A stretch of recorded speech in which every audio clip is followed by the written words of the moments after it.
অহেতুকভাবে এই যে অসহায় মানুষগুলোকে, ছাত্র পড়তে গিয়েছে, বাবা মার স্বপ্ন লালন করা ছাত্র, ছেলেটা ইঞ্জিনিয়ার হবে, ছেলেটা মেডিকেল সায়েন্সের পরে বড় একজন ডক্টর হবে, পিটায় মেরে ফেলে দিল তাকে।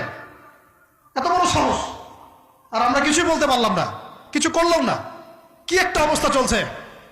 এগুলো যখন চলতে থাকবে একটা কওমের মধ্যে, আপনার মনে হয় যে আল্লাহর পক্ষ থেকে রহমত নেমে আসবে?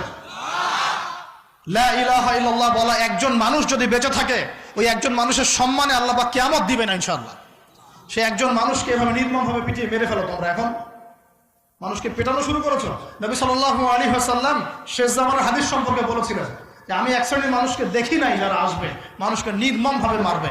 নবীজি বলেছিলেন শেষ জামানায় দুই শ্রেণীর মানুষ আসবে, আমি এদেরকে দেখি নাই।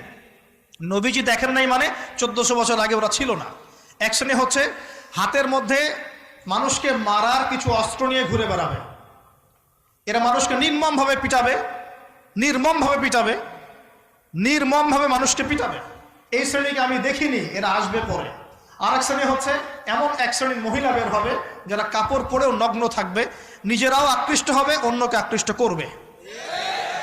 তো এই মেয়েদেরকে তো দেখতে পাচ্ছেন, এখন পাচ্ছেন না?